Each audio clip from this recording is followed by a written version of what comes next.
So 2018, it's been pretty good for games so far. Hasn't quite eclipsed last year, but what could? Last year was just absurd in terms of the number of amazing things that I loved and a lot of people really enjoyed. But it looks from my calendar that there's going to be a lot of really good games coming up in the second half of the year, and I want to talk about them and say which ones I'm most excited for. So I've put together a list of 5 of the games that I am most anticipating in the latter half of 2018, and let's have a look. So we're going to kick things off with a relatively obvious one at number 5. It is Red Dead Redemption 2. Now, I can hear you all screaming at me in the comments, being like, NBZ, Red Dead Redemption, one of the greatest games ever made of last generation. How is this only number 5 on your list? And I hear you. I really do. I'm not the biggest fan of traditional, more realistic open worlds. I love my fantasy settings. That's why I adored Breath of the Wild so much. It's why The Witcher 3 is one of my favourite open world games. But when it comes to your GTAs, your Watch Dogs, I'm not as into that urban environment. And Red Dead kind of sits in the middle. It's set in a more organic, natural landscape, but it also has that sense of history about it that people love so much about things like Assassin's Creed. So it does draw me in more in that way. But I was never one who really enjoyed exploring the open world in the original Red Dead Redemption. I loved the story. I thought John Marston was a great character. I thought that the mission design was really good, and the places that you went were interesting, and the characters were well drawn, and all of that stuff. It was so well put together from a narrative perspective that that's what really drew me in. I played it as a 15-hour go through the story and enjoy the ride. And that's kind of what I'm expecting from Red Dead Redemption 2 as well. I have fears, of course, that it's going to lean a lot into the online side of things, because that's why Rockstar are on top of the world and why 2K have made more money than God, is because GTA Online is such a phenomenon. And I know that Red Dead will have something like that. However, from the trailers and what we've seen, it is also going to be a story-based thing with some really interesting characters and some situations going on that I'm very interested to dig into. So hopefully it works out well, and hopefully they have learned some lessons from previous open world games over the years. At number 4, it is Soul Calibur 6. Now, at the start of the year, this wasn't one that I was necessarily expecting myself to be super excited for, but as it turns out, there's a lot of things that look very cool about this game, and I also have a deep attachment to the Soul Calibur series. Soul Calibur 2 was one of my favourite games on GameCube. Obviously, Link being in it was awesome, but I just loved how it felt as a fighting game. The fact that it was kind of 3D, that you could move around people, that everyone had their own unique weapons, and that was a thing that distinguished it, was you could change weapons and collect weapons. And the best thing about Soul Calibur 2 was the Weapon Master mode, which was a really good single player thing that you went through a map and did a bunch of different challenges, and you bought weapons, and you did some really great stuff that I super enjoyed. And so, over the years, Soul Calibur has done some different stuff. I don't think it's ever claimed that throne again in terms of the second game being my favourite, because no other single player really grabbed me. But Soul Calibur 6 looks really damn good. And they also have a guest character that I am very, very into. I'm a huge fan of The Witcher, and Geralt of Rivia is now in Soul Calibur, and he looks amazing. It looks like he plays so well. They put out a trailer for Talim, who's one of my favourite characters from 2 as well, so there is so much to be excited about in this game, and I just hope they nail the landing when it comes to some of the single-player stuff. Xianghua, look at her there. She's one of the best characters that I used to play as well. My sister actually would usually beat me as Xianghua and just button mash and destroy me, but hey, that's a story for another time, I guess. In any case, Soul Calibur 6 is one of those games that I'm like, you know what? Haven't played a fighting game in a long time in a traditional style, and this is where I think I'm going to get back in. Because I love the style, I love the characters, I love everything about it. Let's play some Soul Calibur 6. And number 3, we have Valkyria Chronicles 4. My oh my, I was mind blown when I played the original game just earlier this year for the first time. I'd been putting it off forever. I'd bought it in a Steam sale like 3 years ago, and I finally got round to it, and I regretted not having played it sooner. It is by far one of the best tactics games, or just games generally, I've ever played.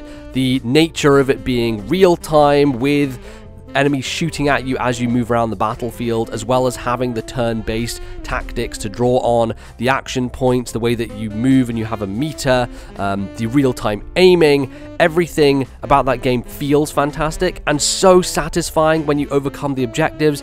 And the original has so many varied mission types and things that you're aiming to do, the way that the level ups work, that it's all based around your style of character as opposed to leveling up individual characters, so all your scouts will level up at the same time and you'll get all the bonuses for them.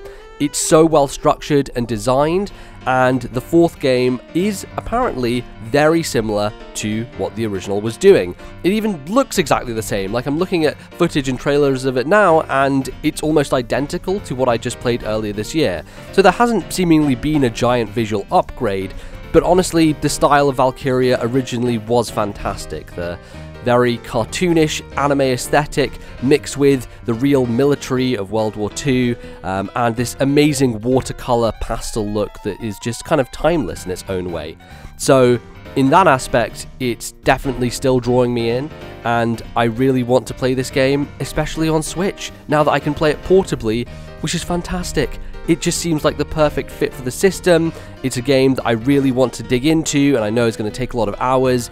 And from what people have said so far from the Japanese release, because it's already out there, this game is pretty fantastic. So I'm very excited, and I just want to get back onto the field, do some tactics, figure out where I need to go, and take down some Nazis, I guess, with blue energy and other weird stuff. Look, the lore of this series is strange. I want to play it. Coming in at number 2, it's Dragon Quest XI. Now, a lot of people not into Dragon Quest. It's a series in the West that has traditionally not done as well as Final Fantasy. Why is that? I feel like it is the more traditional RPG. Final Fantasy often changes itself and mixes things up. Dragon Quest has always been very similar for the whole of its lifespan. The music, the battle system, the menus, the UI, everything about it. It's a slow game. It's a grindy game. It's a long RPG. And it is kind of the classic original RPG. I played the first and second Dragon Quest games earlier this year, and you can really see the DNA of the series and where things went, but ultimately they are very similar to a lot of the other games in the series. And I've played 5 of the 10 Dragon Quest games that are out.